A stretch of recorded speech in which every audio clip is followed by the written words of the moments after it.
Okay, next I want to walk you through print and print packages. So go back to your library and choose 4 of your favorite pictures based on these.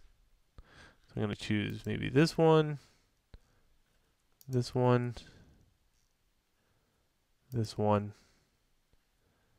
and maybe this one. And I'm going to go ahead and go to prints. This time I'm going to choose a picture package like one of these. Now here's how picture packages work. Here you're going to get a series of pictures on one page. See the one? So it'll give you one picture per page and how many of them that you want. These are good for like senior pictures. The 2 will give you 2. And then etc. and so forth. But down here I got more of like a contact sheet information and then 2 cells. Now certain things will be allowed to be able to change within some of these. Take for example down here, I have less options appearing down here because I have different layouts down here. Okay, up here I have the ability to choose different layouts. I have this called cells.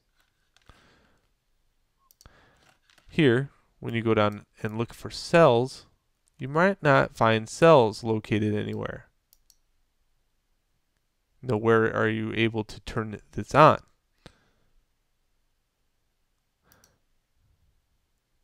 Okay, so let's go back to this one. And I'm going to show you how to change a few things around, and then we'll go back to this one and change a few things around. Now, let's say I want to delete these. Let's delete them. Let's say the client asks for 2x3s wallet size or senior picture size. But in here under cells, I do not have a 2x3. I have a 2x2.5 that I can add. And if I click add, I can add a whole bunch of these and it'll automatically align them to the page. Cheap, so cheap, very cheap. Reason I say cheap is because, well, you know, if you were to lay those out using InDesign, like I had used to have students do, it would take you all day. But welcome to the 21st century. I do not torture my students. Okay, here, click the drop down and hit edit. Now I can choose a 2x3. Hit add. And you can see it automatically adds it just like that. And it'll even go on to the next page.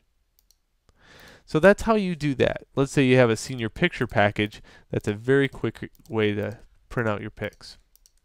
And you notice if I have one per page, the next page is going to quickly go into the next one. So each page has its own individual picture and then spans across several pages based upon that. Just like that, and then my next one will have that, and my next one will have that, this one. Okay, so that's how those work. I like 4-inch wide. They're pretty unique in the fact that, you know, you can lay them out and they look like bookmarks. If you ever need to get rid of this tag, if you go over to, I think, overlays, you can turn the identity plate off or go into custom. Next thing, let's look at these contact sheets. If I choose 2x2 cells, let's go over here to layout, and I could choose what the actual page grid is. So I can go higher or lower. So if I don't want 2s, I can have 3s, 4s, 5s, and 8s all the way down. I can also choose the number of columns that appear. Lots of power. Cell spacing, I could choose it so they are very small or butted right up next to each other. And I can also go in here and choose the cell height and width.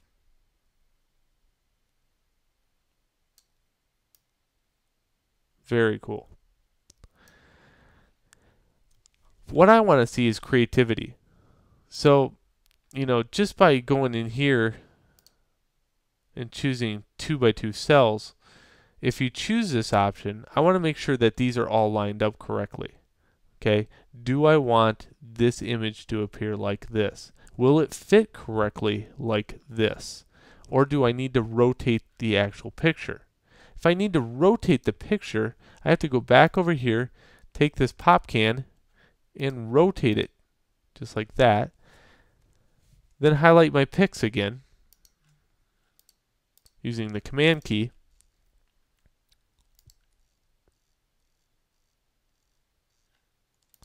And go back to print. Now you see that this one does not fit correctly, but it gives me what I want to talk about is how it should fit. It should fit the other way, but now at least you know what I'm talking about. When you're done, print it to a PDF, open it up in Photoshop, save it for web devices, and upload this to your server. I want to upload it to the gallery. I want you to see which ones you chose as your 4 best shots. This will tell me, a little bit about you as far as, why you chose them, what was interesting about them other than the other ones. This is just random stuff around the house, so it's a pretty interesting thing to see what students will pick and why. All right, so that is the last part of this assignment for this block. Enjoy, and welcome to Lightroom. All right, have a good one.